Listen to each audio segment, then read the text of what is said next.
both. Pencak fresh from that victory over Emilio Monticelli. Boy, what a break right there as the 10-pin fell at the last moment. Well, we've seen some 7-10s. We saw a few in the practice balls, and that was the turning point last game. He breaks it up, though. Power players equalizer, the pocket 7-10. Well, the 2-8-10, too. Good point. Cross lane. Uh-oh, mistake for Pencak. Not what you want to do to start a title game. And you see how he hooked it at it? And again, you know, we had an average builder a few weeks past about the contemporary player throwing it straight at all spares.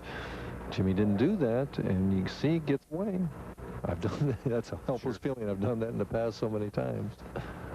Vespi corkscrews it right into the lane, runs it out, and you could see him desperately wanting to get off and not hit the first hurdle this trip. Yeah, he's done that in the past, hit that first hurdle. And then didn't even finish the race. As soon as we're done, we'll be heading out to the Taj Mahal in Atlantic City, New Jersey for live top-ranked boxing. Carl the Truth Williams featured this evening in a 10-rounder, and he hits very hard as a heavyweight. Don't they all? Yeah, well, the truth be known. Looking for that double. Has to hurry. And does. Nice shot. Vespi playing the heavyweight role here in Mechanicsburg comes out laying the leather early. Pencak reeling is on the ropes. From 18 to 7 to 5. And you figure that he's setting it down left of 20. So he's bellying it in the neighborhood of 15 boards, at least. Which would be about average for him. Pencak trying to fight back, cuts right through the nose, leaves the 3-6-10, and right now he just has to deal with adversity. Forget about the first frame and get the job done from here. Well, that can unnerve you. You make a stupid mistake like that on an easy spare, and it's hard to put it out of your mind and put it behind you and focus on what you're doing. And now, you know, he missed his spare in the first frame last game.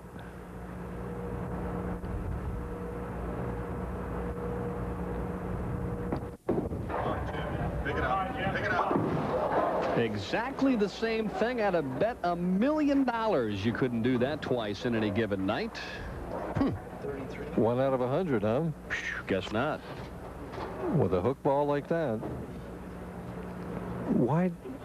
Don't ask why. After you've done it the first time, why wouldn't you move left and throw it hard? It's not your style. Nevertheless, 8 out of 7 is... Yeah, it's time to change your style. Yeah. Oh, boy. Tragedy in the opening couple of frames. Oh, no, and you leave it again? Let's see if he changes. Darrell Bauer, one of the outstanding players for a while on the national tour, of course, is involved in the 3 Bowling Center company that's sponsoring this tournament, and let's see if he makes an adjustment. But he do it 3 out of 3. I'll tell you, I'd be afraid to throw right now. My knees would be shaking. It's probably what Darrell's thinking. Please, Jimmy, don't do it again.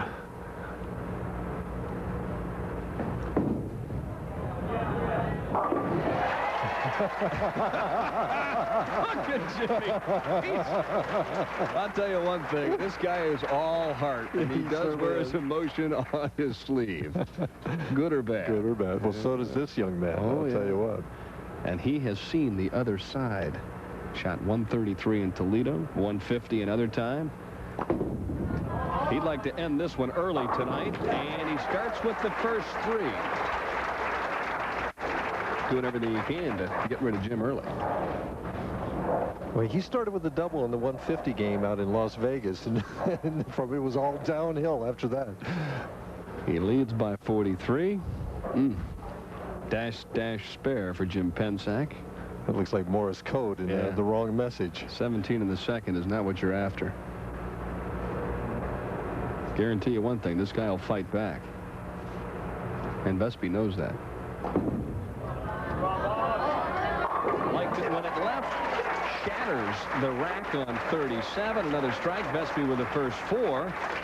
And he is out to a comfortable lead. Don't forget, next week, the best in senior bowling on ESPN. It starts at 4:30 to 6, a little different time. And that, of course, is on Saturday afternoon from Thruway Lanes, the Ebonite PBA Senior Championship. So a Saturday afternoon telecast, huh? Yep. to wrap up the summer tour. Pencak saying not the 3-6-10, anything but the 3-6-10, and that's what he gets. Well, you know, you have cursed or blessed or whatever with the name of the 3-6-9-10 is the Durban, you know, and Vespi earlier this year got the 4-7-8 out of a full rack that was known as the Vespi. Now when somebody picks the 6 out of the 3-6-10, it's going to be, this could be known as the Pencak. Yeah. You're right.